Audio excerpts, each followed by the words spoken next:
Hey beauty, if you are dealing with autoimmunity or other chronic symptoms, you might be engaging in unhealthy habits that you need to stop right now.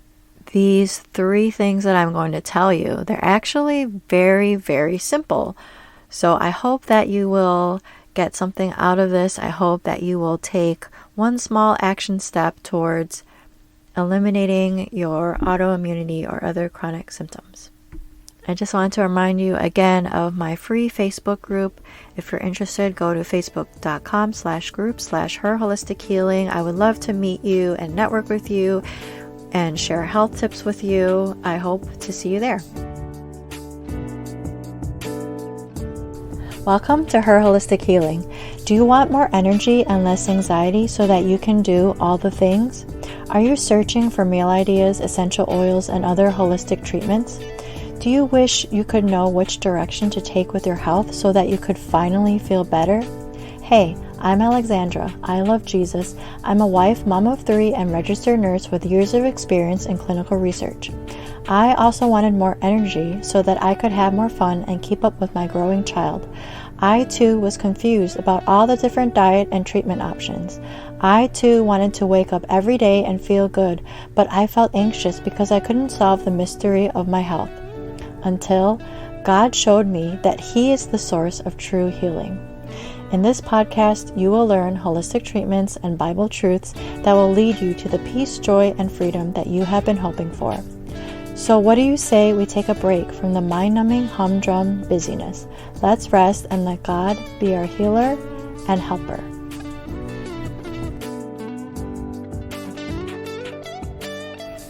If you want to eliminate autoimmunity or other chronic symptoms, there are 3 unhealthy habits that I want you to stop. Number 1, you may not be retreating to a desolate place.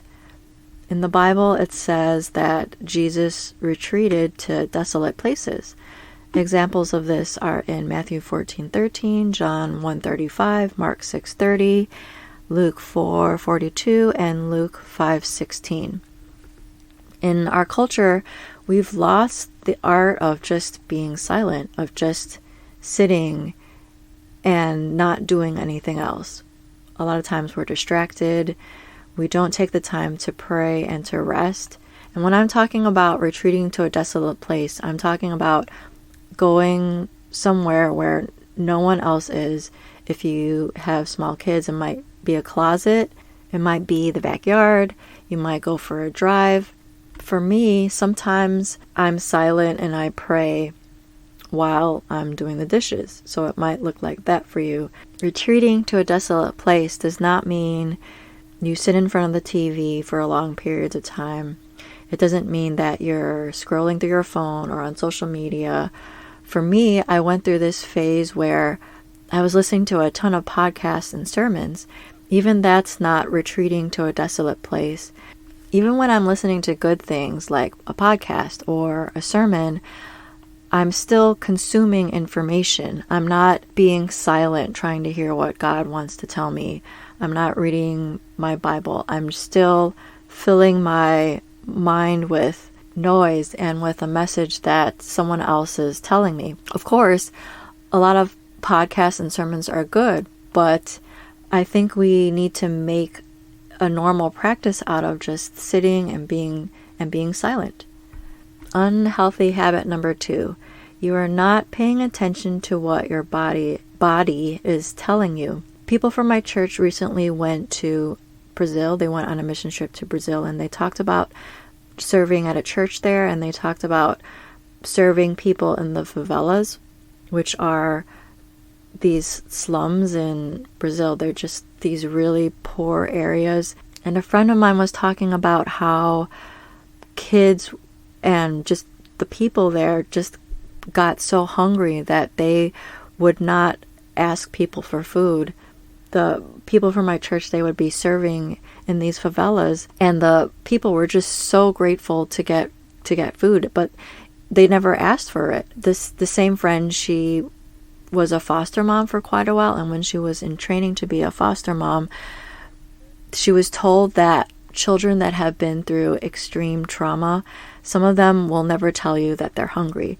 And some people that have had eating disorders, they have to be retrained to realize when their body is saying that they're hungry. Unfortunately, people in places like the favelas or people that have gone without food for so long, they're just so used to it that they get used to the hunger pains. They get used to being hungry all the time.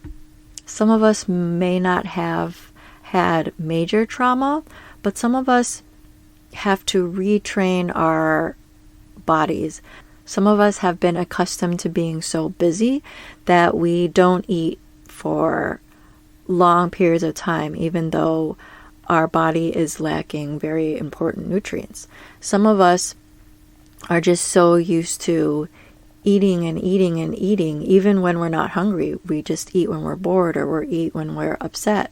And some of us need to pay attention once again to what our bodies are telling us. We need to eat if we're hungry, or we need to not eat if we're not hungry.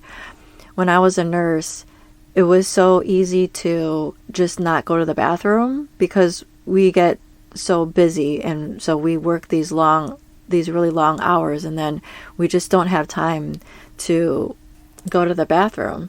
And that, in some cases cannot be helped, but things like that are just, if we keep doing that over time, it's very unhealthy for our bodies. I remember when I stopped working as a bedside nurse and I was working in clinical research, some people would still get so stressed out about the cases that we were working on, even though they were on paper and the patients might have already died. They just got so busy that they would say, I didn't even stop to go to the bathroom. I need to go to the bathroom. And when I think about it now, it kind of upsets me because it's like, I want to tell them, hey, we're not on the nursing floor anymore. You need to stop and go to the bathroom. Our bodies, according to the Bible, are fearfully and wonderfully made, and God has given us these hunger cues, these health symptoms that we have can actually we can see them as a blessing, because it's like red flags that show us, hey, you need to slow down, or you need to eat more, or you need to eat less, you need to rest. The third unhealthy habit that you need to stop, you are not paying attention to what your emotions are telling you. Just like our bodies tell us when we're hungry, or if something hurts, we have these physical symptoms, right?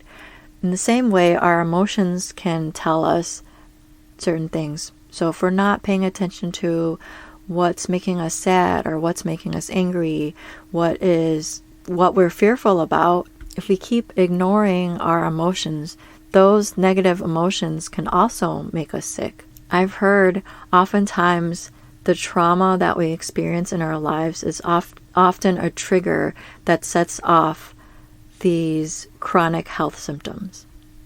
So if you think about it, healing yourself emotionally can be one of the main keys to healing your physical symptoms.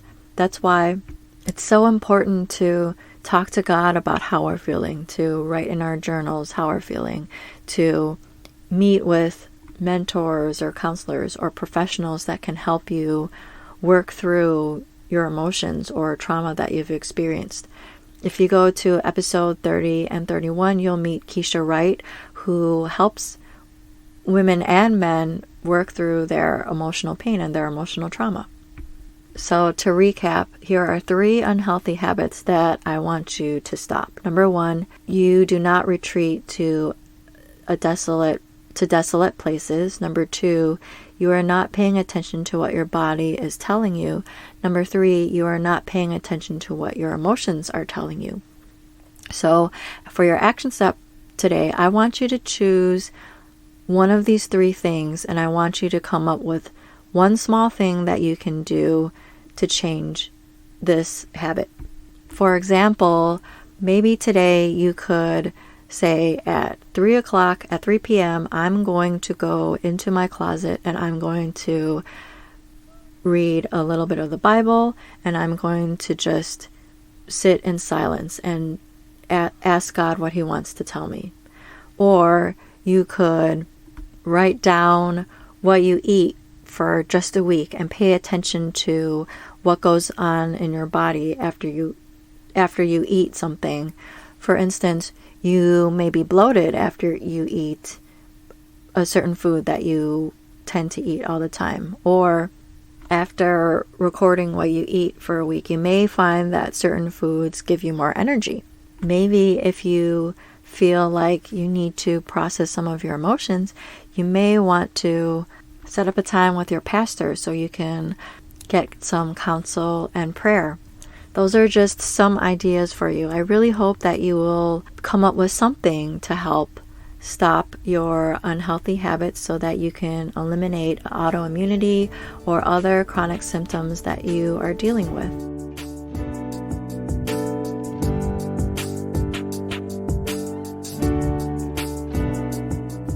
I'm so glad that you took the time to listen today. If you like what you heard, will you leave me a 5-star review on Apple Podcasts so that this show can reach more people? And if you want to connect with me, go to herholistichealing.com.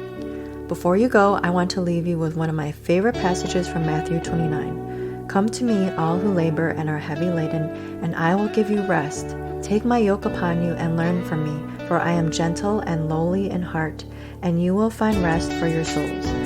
For you. It's easy and my burden is light.